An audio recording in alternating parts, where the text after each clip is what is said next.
That's quite an assertion, your opening statement. Should a nation decide to reduce the world's population for whatever reason, the only questions remaining are who to cull and how to cull them. That's quite an assertion. Do you? You don't think there are further questions to be considered before wading in with your flamethrower or your smorgasbord of genetically engineered bugs? Like, how do we cover up what we're doing? Can we just deny it? Can we explain it? Convince others it's the right thing to do? Or perhaps increasingly likely, can we rely on the rest of the world to look the other way? I'm sure there are more. But all equally important, wouldn't you agree? You would need at least the semblance of a strategy in place before embarking on such an enterprise. I have no problem with the assertion per se. No, of course, we know it happens. It's ongoing, wouldn't you agree? Indeed. But I take exception at your first port of call for evidence. The Nazis are too obvious, too emotive, too simple, too easy to dismiss as Zionist propaganda. I might even turn the tables there. I might. But not if I wanted my thesis to see the light of day. Don't be naive, you know exactly what I mean. Why? I don't have to explain myself. It's not my article, remember? Why not start with the Chinese? So much more discreet and restrained. The culling of the unborn. 1 child per couple. A siblingless society. Huge implications. No actual deaths. Well, that is to say, deaths on record. The Brits. Oh, yeah, of course. You couldn't do this without including the Brits. Oh, good Lord, no, I'm not saying they started it. You'd have to go back much further than that. The Akkadians, or the Hittites, possibly. Perhaps even Homo sapiens emerging as the dominant primate over the Neanderthals. Although we're now urged to believe they were capable of far more harmonious relationships than we've ever been able to achieve with our rivals.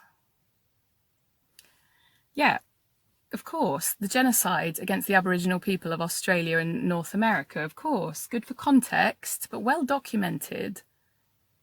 The world's been turning a blind eye to both for years.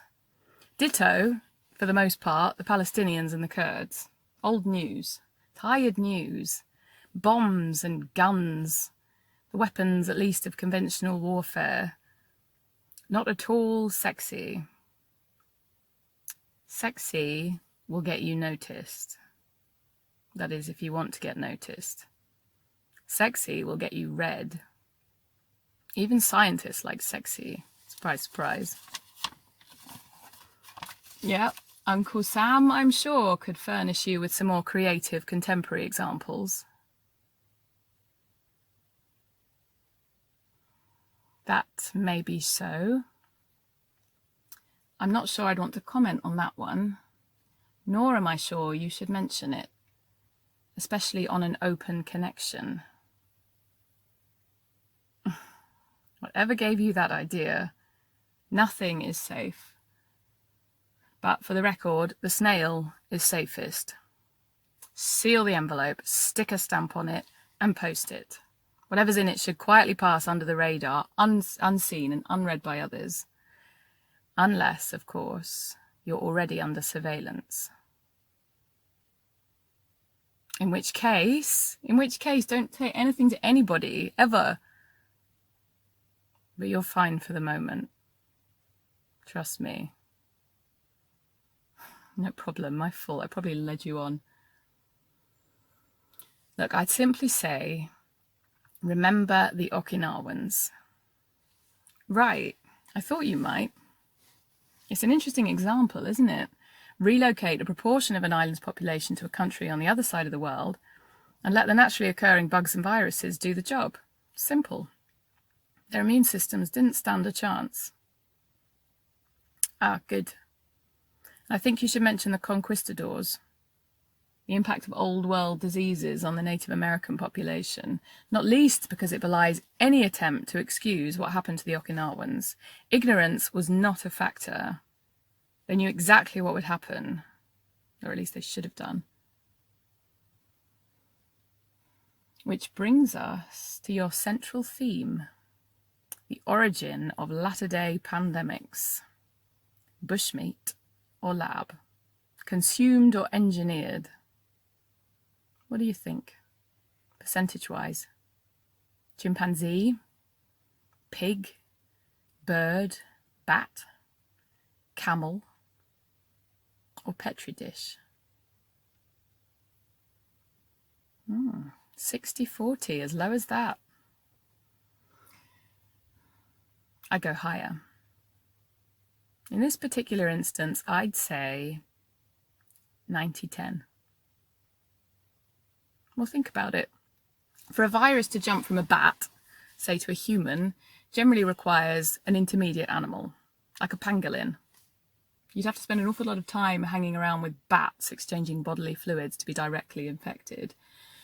So, when we're told the origin of the virus was a bat, we're right, in my opinion, to assume the passaging process that would naturally occur in the pangolin has actually taken place in the lab. No, it's perfectly innocent. It's part of a worldwide program to predict the course of pandemics and protect us from them. Except that, and you know what I'm about to say, to date, far from predicting and protecting us, all they have done is create viruses that didn't previously exist in man and allow them to escape. No, it's not. There's no malice aforethought here. This isn't one for your who to cull and how to cull them scenario. This is just human error. People overworked, overstretched, overtired, making cock-ups. Simple mistakes. Huge ramifications. Right, it happens all the time. Anthrax bacterium distributed to 200 laboratories worldwide by the US Defense Department. A SARS outbreak in a Chinese lab in 2004.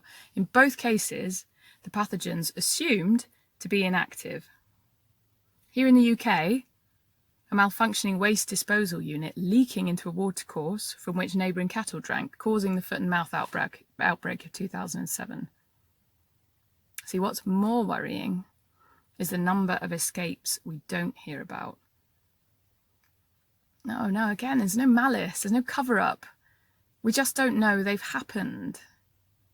Yet. I wouldn't go that far. It's unlikely any high security lab will ever admit responsibility for the escape of a pathogen that leads to a pandemic. Think about it. Where does the money come from to fund a worldwide research program on such a scale?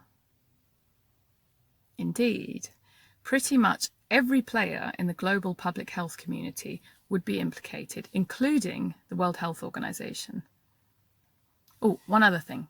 In terms of hitting the right buttons to ignite public opinion, if, as I believe you wanted to suggest previously, these pathogens were being created and leaked deliberately in an attempt to cull sections of the human population, that would be shocking.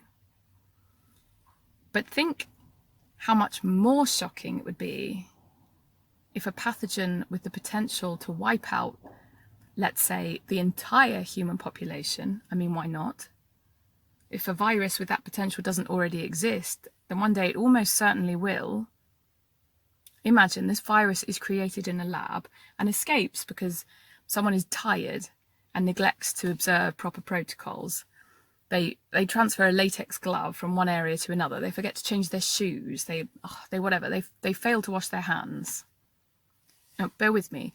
There are still millions of people in this world who would support the idea of nuclear conflict if it was for a cause they believe in, to defeat communism or whatever.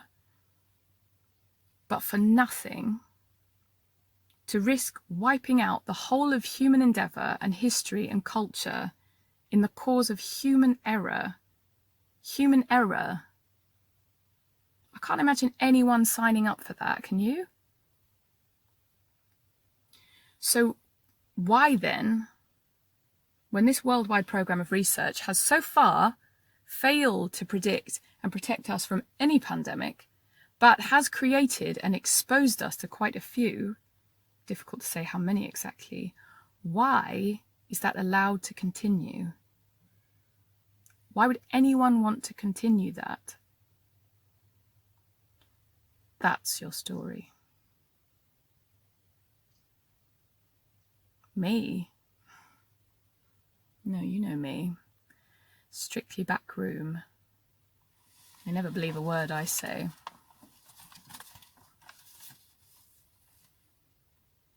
They will go for you, you know. You prepared for that.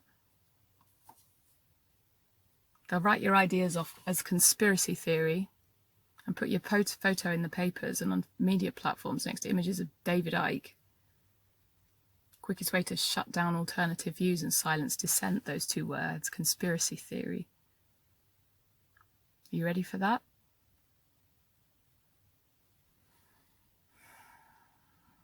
Then there really is nothing else to say. I'd rather you didn't. Like I said, strictly backroom, out of sight, undercover. Good luck. Goodbye.